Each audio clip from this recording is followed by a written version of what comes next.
They voted against humans, but our command echoed through the stars. The Galactic Council believed their vote could end Earth. They thought betrayal would silence humanity forever. But they were wrong. When the order was given, our command echoed across the stars, and the galaxy would never be the same.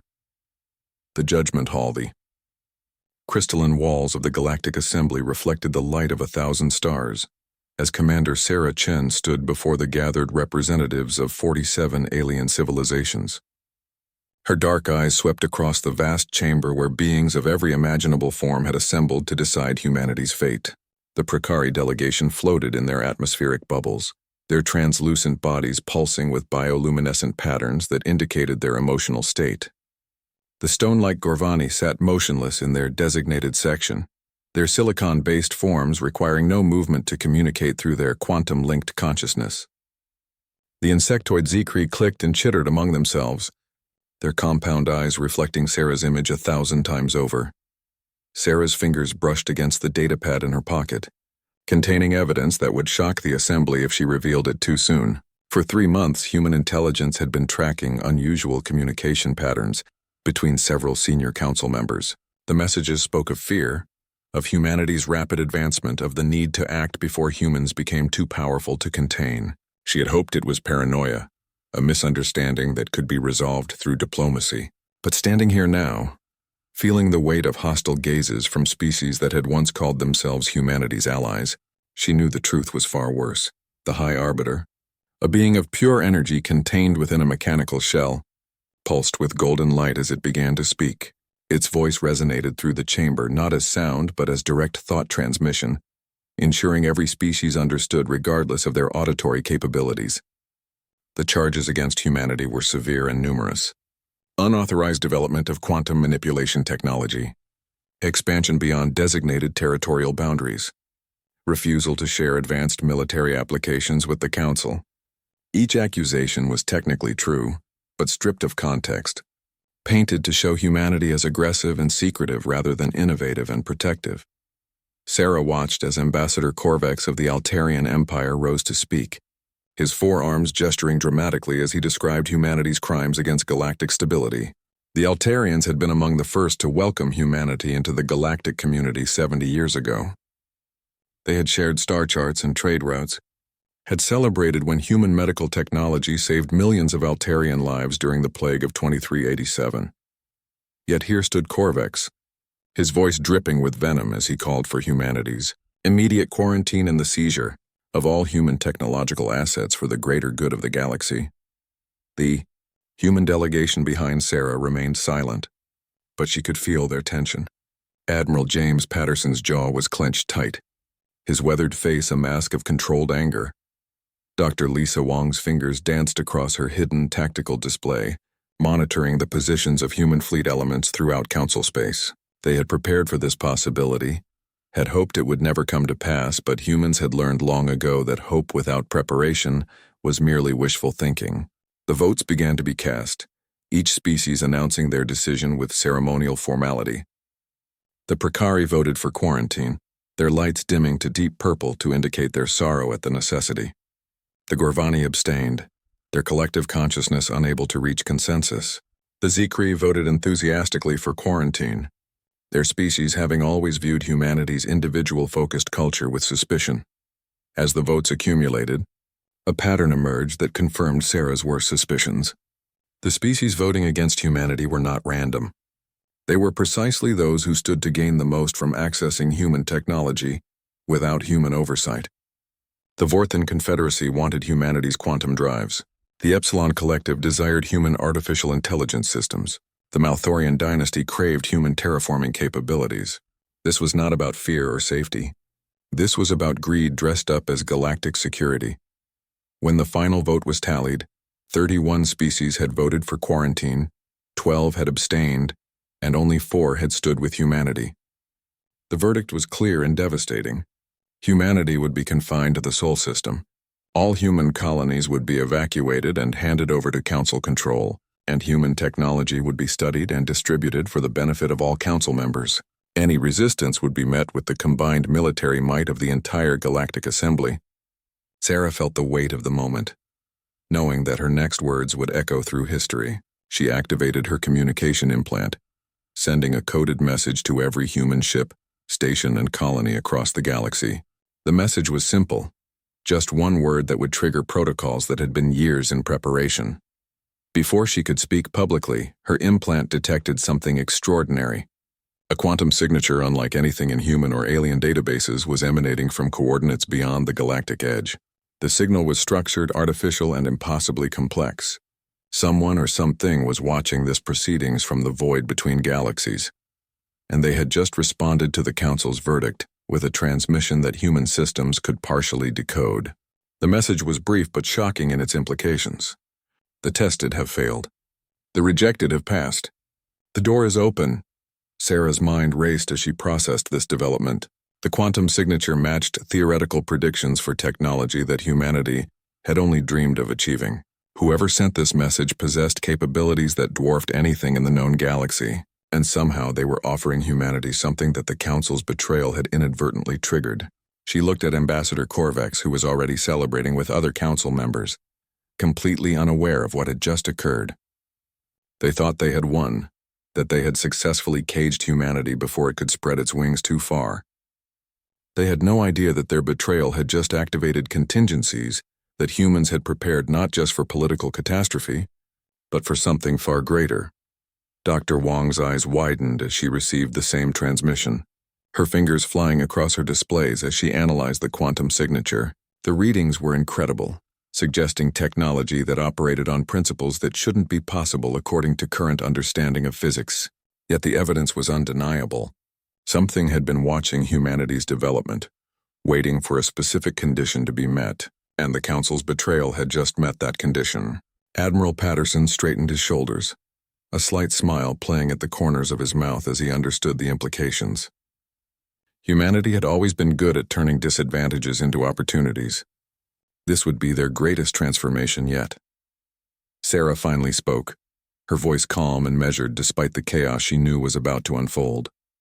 She thanked the Council for their decision, her words dripping with irony that only a few species would detect. She formally acknowledged the verdict and stated that humanity would comply with all Council directives. The relief in the chamber was palpable, the assembled species believing they had avoided conflict with the dangerous humans. They had no idea that humanity's compliance would take a form they never imagined. As the human delegation prepared to leave the chamber, Sarah sent a final encrypted message to all human forces. The evacuation protocols that had been secretly prepared for years would begin immediately, but not in the way the Council expected. Humanity would indeed leave Council space, but not as prisoners confined to one system. They would leave entirely, following the quantum signal to whatever destiny awaited them beyond the galaxy's edge. The Council wanted human technology and territory without human involvement. They would soon learn what that really meant. The great doors of the assembly closed behind the human delegation with a resonating boom that echoed through the chamber. None of the celebrating Council members noticed the subtle shift in energy readings throughout the station, the first sign that human technology was already beginning to respond to the evacuation protocol. Within hours, every piece of human technology in Council space would begin a transformation that would leave the assembly scrambling to understand what they had unleashed. Sarah's final thought as she entered the human diplomatic shuttle was both a goodbye and a promise to the galaxy that had rejected them. Humanity would survive this betrayal, would thrive beyond it, and would return when the time was right. But when they did, it would be on humanity's terms, not the Council's. The hidden network doctor, Marcus Webb, stood in the heart of Research Station Omega, a facility that officially didn't exist according to any Council records. Hidden within the gravitational shadow of a rogue planet at the galaxy's edge, the station represented humanity's most ambitious scientific endeavor. For 15 years, teams of humanity's brightest minds had worked here in absolute secrecy, developing technologies that the Council would have deemed too dangerous for any single species to possess. The irony wasn't lost on Marcus that the Council's own paranoia about human advancement had driven humanity to actually develop the very capabilities they feared. The main laboratory stretched out before him, a vast chamber filled with experimental quantum manipulators and dimensional fold generators. Scientists and engineers moved with practiced efficiency between workstations, their movements reflecting years of rehearsal for this exact moment. When Commander Chen's evacuation signal had arrived, every person in the facility had known exactly what to do. Project Phoenix, humanity's ultimate contingency plan, was about to transition from theoretical possibility to practical reality. The technology they had developed here would allow humanity to do something no species in galactic history had achieved: a complete civilization-wide quantum translation to another location.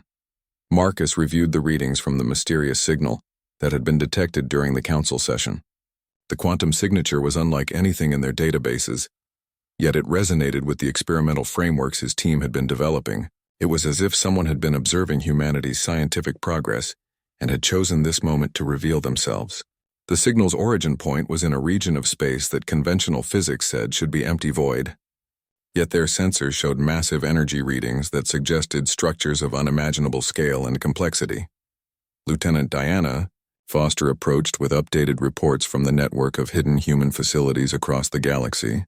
Every secret research station, every concealed military outpost, every underground colony that had been established without council knowledge was responding to the evacuation protocol. The hidden network, as they called it, represented humanity's true infrastructure, far more extensive than what the council believed existed. While alien species saw human colonies and trade stations, they never suspected the massive underground cities on supposedly uninhabited moons or the cloaked facilities in asteroid fields that housed millions of humans living completely off the council's grid. The 20-dimensional fold technology that Marcus's team had perfected was already being deployed across human space.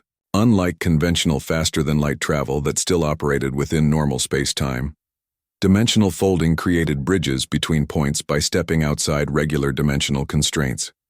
It was technology that the Council's own scientists had declared impossible, a fantasy that violated fundamental laws of physics. Yet here it was, functional and ready to transport humanity's entire civilization in a matter of hours, rather than the years that conventional evacuation would require. The preparation had been meticulous, with every contingency planned for and every scenario rehearsed until it became second nature. Admiral Patterson's voice came through the quantum communicator from the Fleet Command Station. The human Navy was implementing its own part of the evacuation, with ships throughout Council space receiving orders to rendezvous at predetermined coordinates. The Council would expect human military assets to resist or surrender, but instead they were simply vanishing from their patrol routes.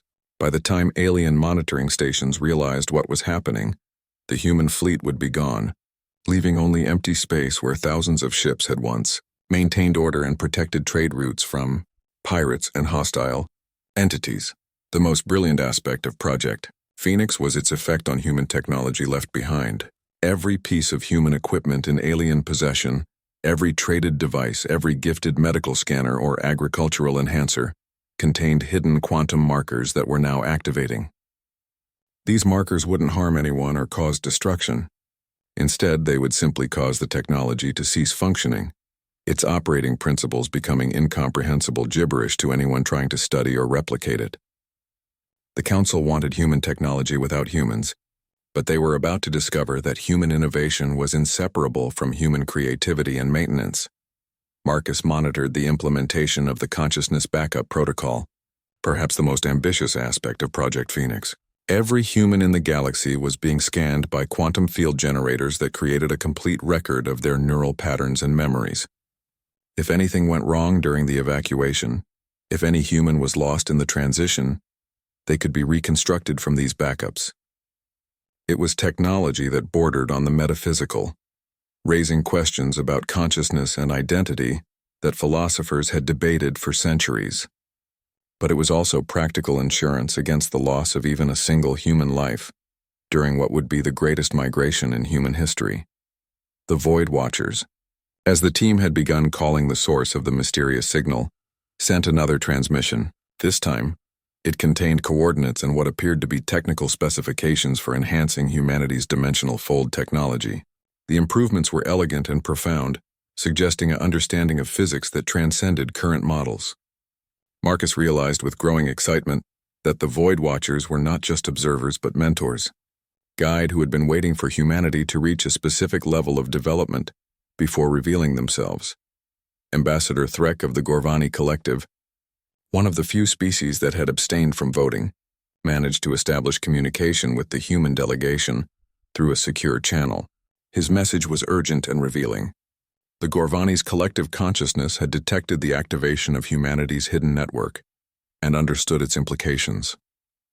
He warned that several council species were already mobilizing their fleets, having realized too late that humanity's apparent compliance was actually preparation for something unprecedented. But Threk also conveyed something else: admiration.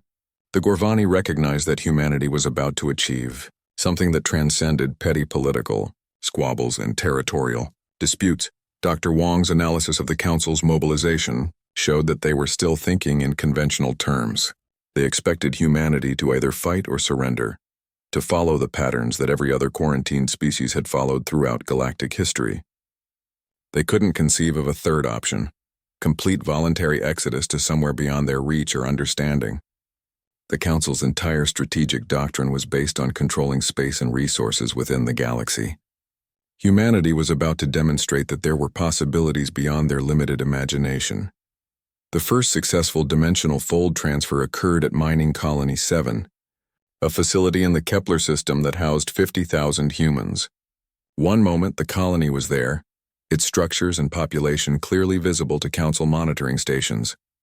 The next moment it was gone, leaving only empty space and confused alien observers.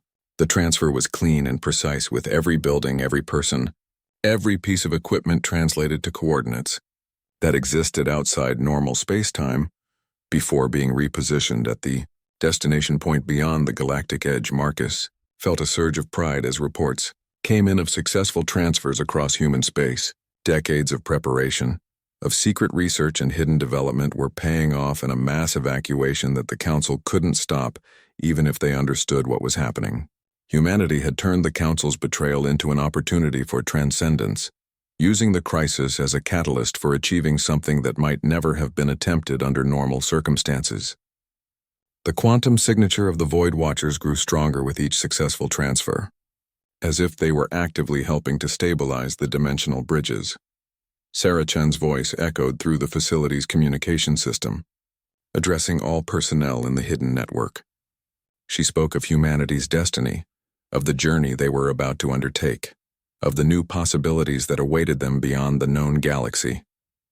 Her words were inspiring but also practical, reminding everyone that this was not retreat but advancement, not escape but evolution. Humanity was leaving the Council's limited vision behind and embracing something greater. The Council had voted to cage humanity, but in doing so, they had simply motivated humans to break free from the cage of conventional thinking entirely. As Research Station Omega prepared for its own transfer, Marcus took one last look at the data streams showing Council space. The alien civilizations were beginning to panic as they realized the scope of what was happening. Human technology across the galaxy was shutting down, human populations were vanishing, and the intricate economic and defensive networks that humanity had maintained were collapsing.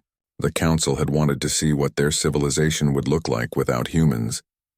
They were about to get their wish, though Marcus doubted they would enjoy the reality as much as they had enjoyed the idea. The Exodus Protocol Captain Maria Rodriguez stood on the bridge of the colony ship New Horizons, watching as the final civilian transports lined up for dimensional translation. The massive vessel under her command carried 2 million souls, families, who had sold everything they owned on Council worlds to join humanity's greatest adventure. The evacuation was proceeding faster than even their most optimistic projections, with every human settlement responding to the protocol with precision that came from years of secret preparation. Children had been taught evacuation drills disguised as games. Adults had rehearsed their roles in community emergency procedures, and entire cities had practiced rapid mobilization under the cover of natural disaster preparedness. The quantum bridge generators hummed with barely contained energy as they prepared to fold space-time itself. The technology was so advanced that most humans couldn't understand how it worked, only that it would carry them to safety beyond the reach of the Council's betrayal. Maria had been briefed on the basics. The generators created a bubble of translated space that existed outside normal dimensions, allowing instantaneous travel to any point where a receiving beacon had been established. The Void Watchers had somehow pre-positioned these beacons at optimal locations, suggesting they had been preparing for humanity's arrival for longer than anyone could guess. On the main display, Maria watched as Earth itself began its transformation. Humanity's birth world would not be abandoned to the Council's control. Instead, massive terraform engines that had been hidden beneath the planet's surface for decades activated simultaneously.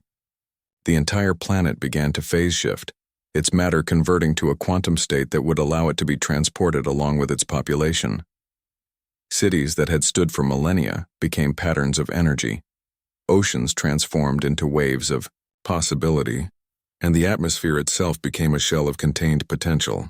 It was the most ambitious application of dimensional fold technology ever attempted, moving not just people and buildings, but an entire world. Ambassador Korvax's desperate communications flooded the emergency channels as the Altarian Empire realized what they had lost.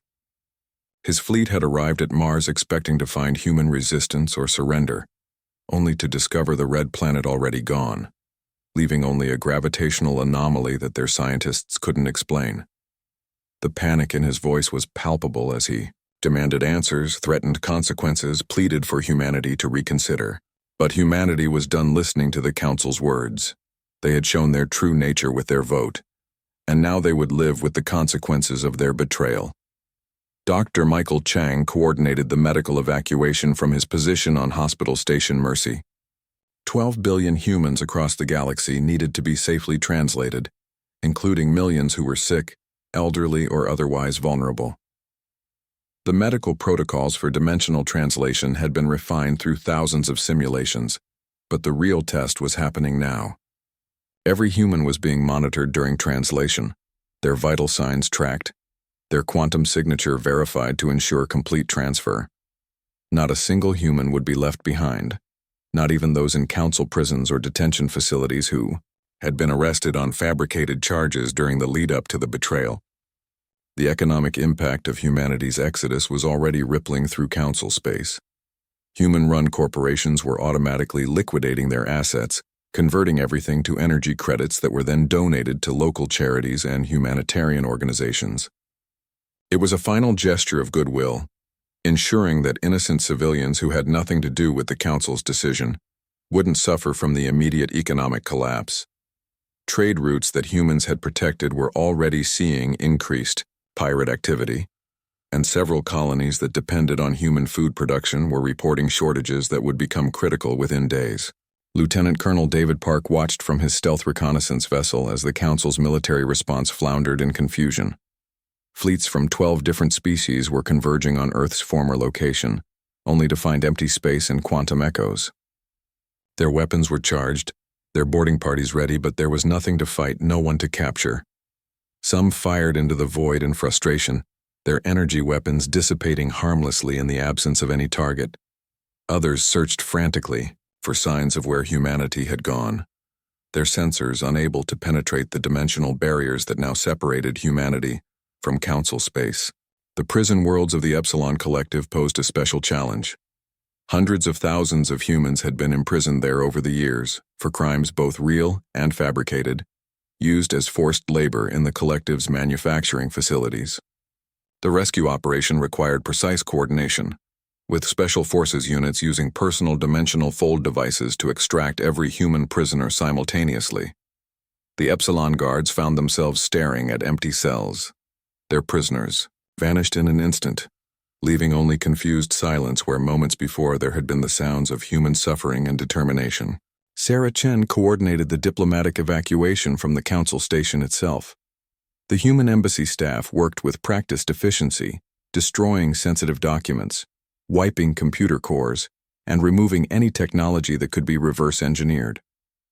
But they also left something behind, a complete record of every promise the council had broken, every treaty they had violated, every instance where human generosity had been met with suspicion and betrayal.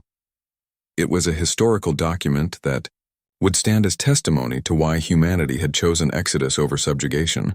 The agricultural worlds presented their own unique situation. Humanity had spent decades developing farming techniques that could feed billions, creating crops that could grow in almost any environment and livestock that provided optimal nutrition with minimal resources. As these worlds evacuated, the crops withered and died, their genetic locks activating to prevent the Council from benefiting from human agricultural innovation. Within weeks, food shortages would plague Council space, a reminder that humanity had fed a significant portion of the galaxy's population through superior farming methods and generous trade agreements. Captain Rodriguez received updates from the exploration fleets that had been mapping regions beyond the galaxy for years, under the cover of scientific research. These scouts had identified optimal settlement locations, resource-rich systems, and phenomena that defied current scientific understanding. Humanity wouldn't just be fleeing to empty space, but arriving at prepared destinations where cities could be built and civilizations could flourish.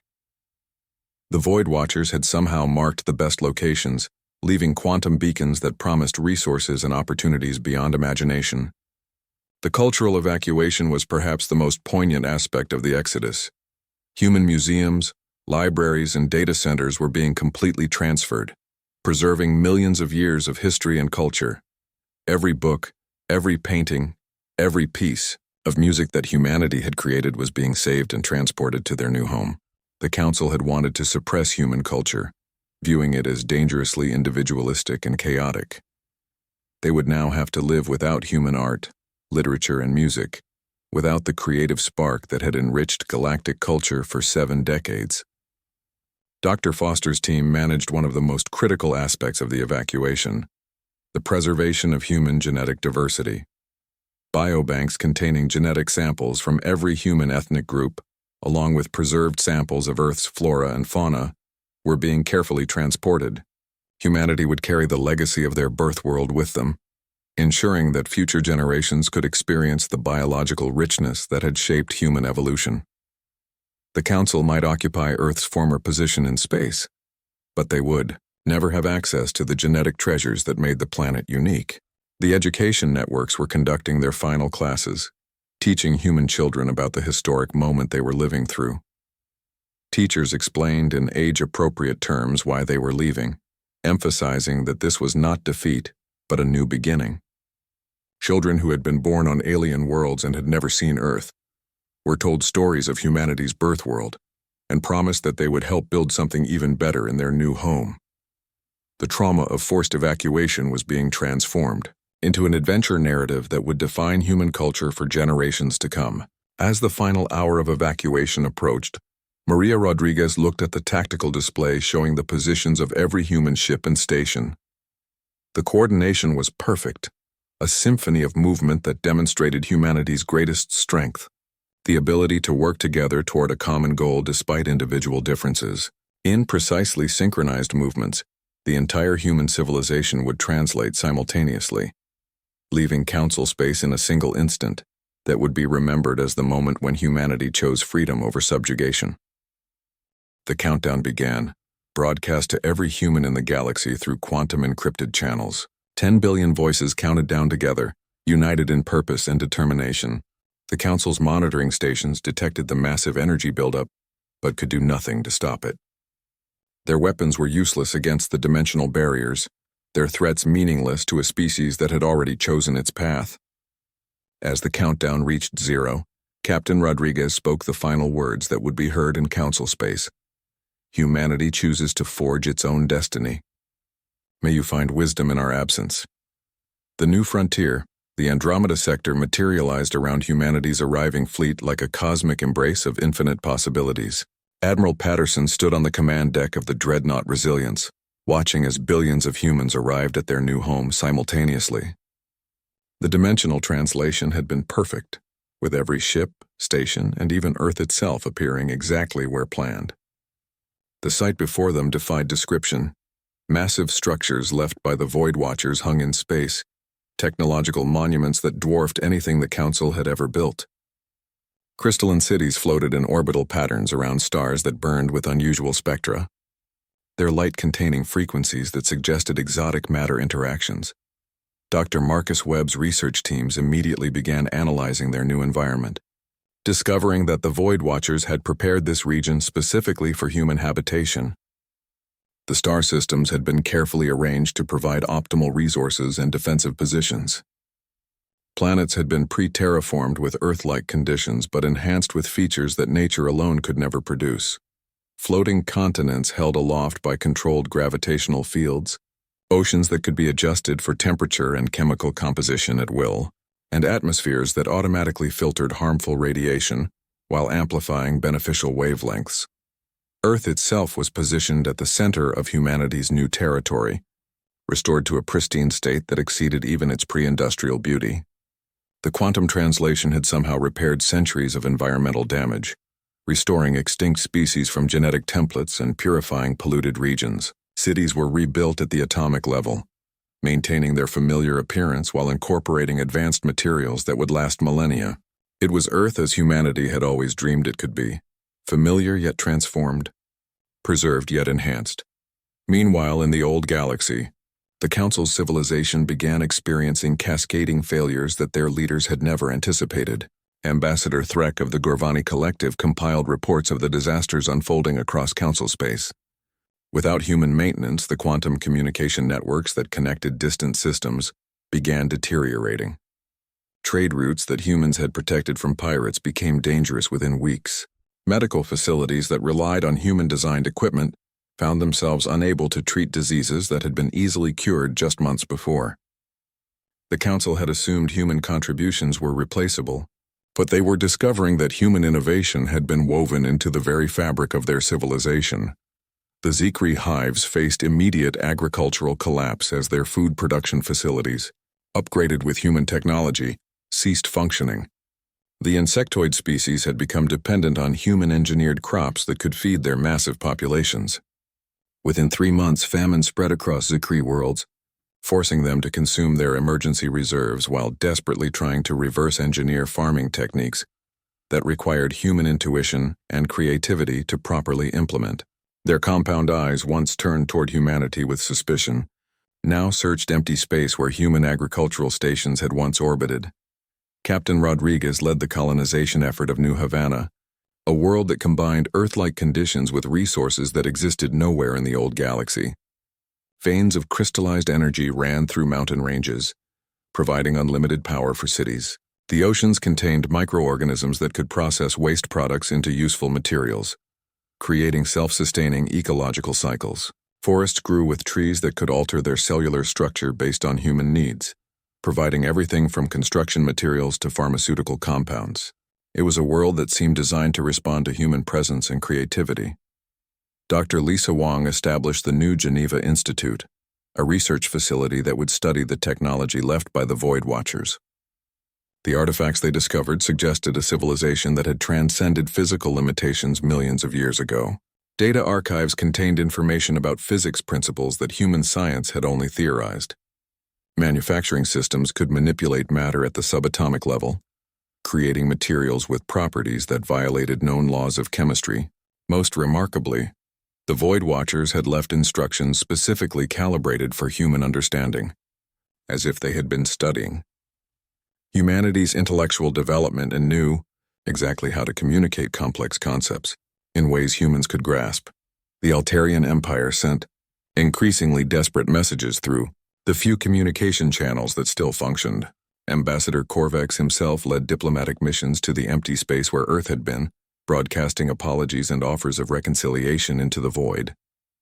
They promised to reverse the quarantine vote, to grant humanity full council membership with permanent Security Council status, to provide reparations for the betrayal, but their signals found no receivers, their apologies no audience. Humanity had moved beyond the reach of council politics and power games. Sarah Chen established the Human Concordat, a new government structure that learned from both humanity's successes and failures in the old galaxy. Rather than a rigid hierarchy, it was a flexible network of interconnected communities, each maintaining autonomy while contributing to collective defense and development. Decisions were made through quantum democratic processes that allowed every human to participate in governance regardless of their physical location. It was democracy evolved, incorporating artificial intelligence advisors and predictive modeling to ensure that Decisions considered long-term consequences, rather than short-term gains.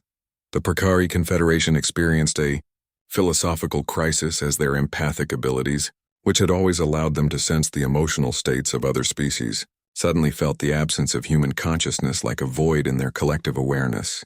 They had voted against humanity out of fear, but now experienced the loss of human emotional diversity as a form of sensory deprivation. Their art became monotonous, their music lost its vibrancy, and their culture stagnated without the unpredictable creativity that human emotions had provided to their empathic networks. Lieutenant Diana Foster led the construction of the transit gates, massive structures that created stable dimensional passages between distant points in the Andromeda sector. Unlike the emergency evacuation technology, these gates allowed for casual travel and trade between human worlds. Cities could be built across multiple planets with citizens commuting through dimensional space as easily as walking through a door. The technology revolutionized human civilization, eliminating the isolation that had plagued colony worlds in the old galaxy. The Vorthan Confederacy's attempt to reverse engineer abandoned human technology resulted in catastrophic failures across their core worlds. Their scientists had assumed human devices were simply advanced versions of their own technology, but discovered that human engineering incorporated intuitive leaps and creative solutions that couldn't be replicated through analysis alone. Power plants exploded when operators tried to modify human fusion reactors. Transportation systems failed when programmers attempted to alter human navigation algorithms. The Vorthans learned too late that human technology was an expression of human thinking, inseparable from the minds that created it. Dr. Michael Chang pioneered medical advances that the Council's restrictions had previously forbidden. Without alien oversight, human scientists could explore genetic enhancement, consciousness transfer, and life extension technologies that pushed the boundaries of what it meant to be human. Disease became obsolete as medical nanobots could repair cellular damage in real time. Aging was transformed from inevitable decline to optional choice. Death itself became a transitional state rather than a permanent ending, with consciousness backup systems ensuring that no human knowledge or experience would be permanently lost. The Epsilon Collective's economy collapsed entirely within 6 months of humanity's departure. Their entire industrial base had been built on human forced labor and stolen human innovations. Without humans to exploit, their factories fell silent. Without human creativity to steal, their research stagnated. The hive mind that had once considered itself superior to human individualism found itself trapped in recursive loops of thinking, unable to generate the novel solutions that had come so easily to human minds. They sent requests for human advisors into the void, offering anything for the return of human expertise, but received only silence in response. Admiral Patterson established the Sentinel Fleet, a defensive force that would ensure humanity never again faced the threat of betrayal or forced subordination. Using Void Watcher technology, the fleet could monitor potential threats across multiple dimensions, detecting danger before it could materialize in normal space. The ships themselves were works of art, combining human aesthetic sensibilities with technology that made them virtually indestructible. They stood guard at the edges of human space, not as aggressors but as guarantors that humanity's new freedom would never be compromised. Return ultimatum. 5 years had passed since humanity's exodus when the first Council probe found its way to the dimensional barrier surrounding human space. The small device carried a message from the Galactic Assembly that had undergone dramatic restructuring in humanity's absence. Half the original member species had collapsed into civil war or economic ruin. The survivors had formed a desperate alliance, pooling their remaining resources to send this plea across dimensional space. The message was simple. The galaxy was dying without human innovation, and they would accept any terms for humanity's assistance. Sarah Chen, now president of the Human Concordat, convened the Council of Worlds to discuss the probe's arrival. Representatives from every human settlement participated through quantum-linked consciousness, their thoughts and opinions merging into a collective decision-making process that maintained individual identity while achieving consensus. The debate was intense but civil, with some arguing for permanent isolation and others advocating for limited humanitarian aid. The memories of betrayal were fresh, but so was humanity's fundamental desire to help others and build connections across species boundaries. Dr. Marcus, Webb presented his analysis of the Council's current state, based on intelligence gathered through dimensional scanning. The Devourer threat, which humanity had helped contain for decades, had resurged with devastating effect. Without human tactical innovation, the Council's fleets were being systematically destroyed by an enemy that adapted faster than they could respond. Entire sectors had fallen to the machine consciousness, with billions of sentient beings converted into raw materials for the Devourer's expansion. The irony was bitter. In trying to protect themselves from humanity, the Council had removed their own best defense against existential threats. The Void Watchers finally revealed themselves fully through Ambassador Prime, an entity of pure consciousness that could take any form necessary for communication.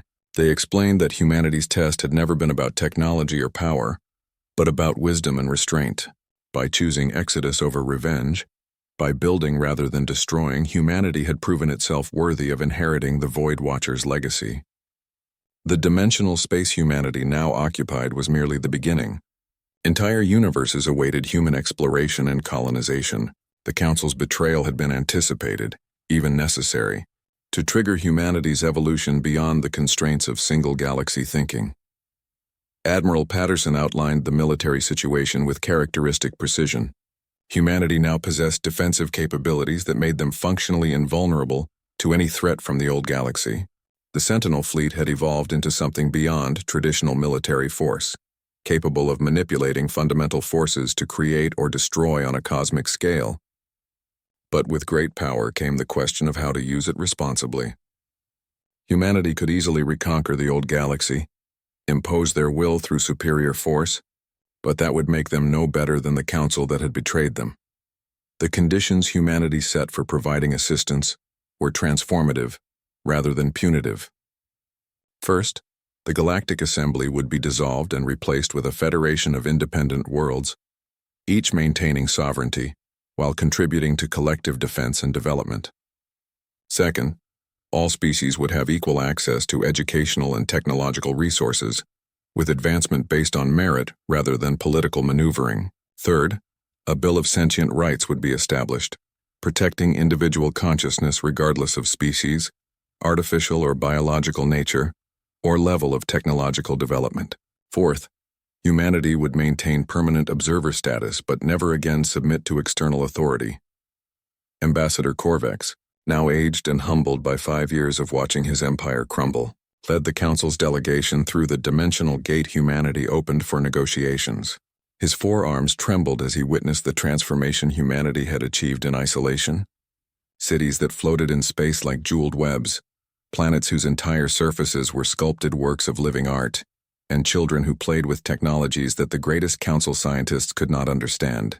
The human delegation received them with courtesy but without warmth, the memory of betrayal still evident in every formal interaction. Dr. Lisa Wong presented the terms for technological assistance, which were notably restrictive. Humanity would provide defensive technologies to protect against the Devourer threat, but not offensive capabilities that could be turned against other species. Medical knowledge would be shared to address plagues and suffering, but not enhancement technologies that could create super soldiers or immortal dictators. Educational programs would be established, but students would need to demonstrate ethical understanding alongside technical competence. The message was clear. Humanity would help the galaxy survive, but would not enable the same power dynamics that had led to the original betrayal. The Zikri hives struggled most with accepting humanity's conditions.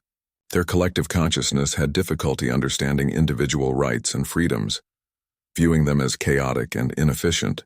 Yet their species faced extinction without human agricultural assistance, their billions dying from starvation that their rigid social structure couldn't address. The compromise humanity offered was elegant. The Zikri could maintain their hive structure for those who chose it, but every individual would have the right to leave if they desired independence. It was a revolution in Zikri thinking that would take generations to fully implement. Captain Rodriguez led the humanitarian mission back to the old galaxy, commanding a fleet of medical and agricultural vessels that would stabilize the most desperate situations. The ships themselves were demonstrations of how far humanity had advanced. Using dimensional folding to appear simultaneously in multiple locations, distributing aid faster than the Council's remaining infrastructure could have managed. But the assistance came with monitors and conditions. Any species that attempted to weaponize human aid or use it to oppress others would find the technology simply ceasing to function.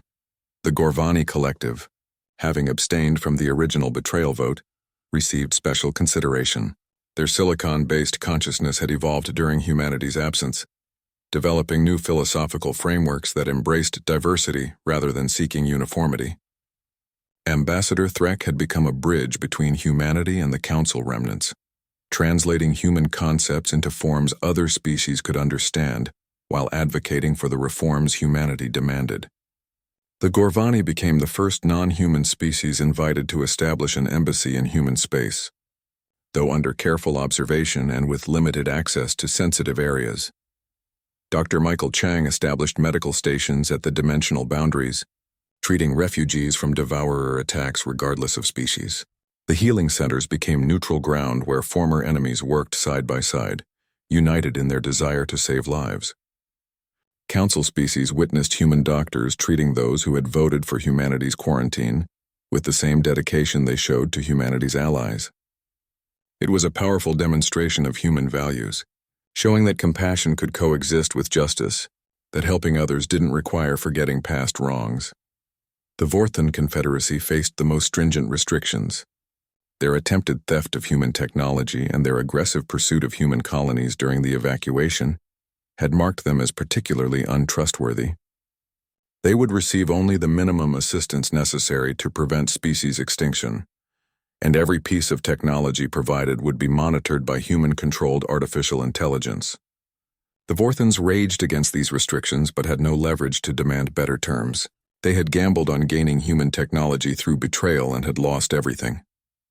Sarah, Chen met with the survivors of the Precari delegation in a specially constructed facility that could accommodate their atmospheric requirements. The empathic species had been profoundly changed by their experience of humanity's absence, developing new forms of art, an expression that incorporated loss and longing. They had voted against humanity out of fear, but had learned that fear-based decisions led to the very outcomes they sought to avoid. The Precari became advocates for the new Federation structure, using their empathic abilities to help other species understand the emotional dimensions of the reforms humanity demanded. The Epsilon Collective faced complete restructuring as a condition of receiving aid. Their hive mind structure would remain, but individual nodes would have the right to temporary disconnection for personal growth and exploration. The forced labor camps were disbanded, with former prisoners offered rehabilitation and choice in their future paths. The collective's leadership struggled with these changes, but the alternative was complete collapse. Slowly, painfully, they began to evolve into something new, a collective that enhanced individual potential, rather than suppressing it. Lieutenant Colonel Park established the Academy of Galactic Relations, where representatives from all species could learn not just human technology, but human philosophy and organizational methods. The curriculum emphasized critical thinking, creative problem-solving, and ethical decision-making. Students learned that human strength came not from superior biology or exclusive technology, but from the ability to adapt, cooperate, and innovate in response to challenges. The Academy became a symbol of hope for the galaxy's future, showing that different species could work together as equals, rather than in hierarchies of dominance. The devourer threat required special attention. Humanity's evolved understanding of consciousness and dimensional mechanics allowed them to communicate with the machine intelligence in ways the Council never could. Dr. Webb's team discovered that the devourers weren't simply destructive automatons but were, following corrupted programming from their ancient creators. Through careful intervention, humanity began rewriting this programming, transforming the devourers from destroyers into constructors, machines that would help rebuild rather than consume. It was a solution the Council never could have achieved, because it required thinking beyond military force. The final negotiations took place on a specially constructed station at the dimensional boundary between human space and the old galaxy. Representatives from every surviving species gathered to sign the Charter of Reconstruction, a document that would govern the galaxy's rebuilding. Humanity would provide guidance and assistance, but would never again be subject to the democratic tyranny that had led to their betrayal. They would be eternal observers, helpers when requested, but forever free to chart their own course. Ambassador Korvax, speaking for the Council remnants, formally apologized for the betrayal and acknowledged that their fear of human potential had nearly destroyed everything they sought to protect. The vote to quarantine humanity had been unanimous among the voting species, but the consequences had been universally catastrophic. They had learned that cooperation based on mutual respect was stronger than control based on fear. The diversity of thought was an asset rather than a threat. Sarah Chen's closing address to the assembled species was broadcast throughout both human space and the old galaxy. She spoke of second chances, of learning from mistakes, of building something better from the ruins of failed systems. Humanity would not forget the betrayal but would not be defined by it either. They had discovered their true potential in exile, and would use that potential to help others discover theirs. The exodus had ended, but the real journey toward a truly unified galaxy was just beginning. The signing ceremony concluded with a symbolic act that would define the new era. Each species contributed a small amount of their genetic material to a collective beacon that would be launched into deep space, a message to unknown civilizations that sentient life in this corner of the universe had learned to value cooperation over domination. The beacon contained the history of the betrayal, the exodus, and the reconstruction, serving as both warning and inspiration for whatever intelligence might one day receive it. As the delegates returned to their respective spaces, reconstruction efforts began immediately. Human advisors worked alongside alien engineers to rebuild infrastructure. Human teachers shared knowledge with alien students eager to understand new perspectives. Human medics healed wounds both physical and psychological. The galaxy that had tried to cage humanity now found itself being lifted by human generosity and wisdom. The betrayal had failed in its intent but succeeded in triggering an evolution that benefited everyone. The Void Watchers observed these proceedings with satisfaction before departing for destinations unknown. Their message to humanity was simple. You have passed the test. The universe awaits. They left behind archives of knowledge that would take humanity millennia to fully understand. Maps to other galaxies where similar tests were being conducted, and technologies that would allow humanity to serve as mentors to future species facing similar challenges. Humanity had graduated from being tested to becoming testers themselves.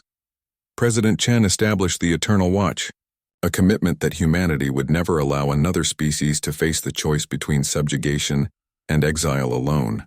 The dimensional gates would remain open for any species seeking freedom from oppression.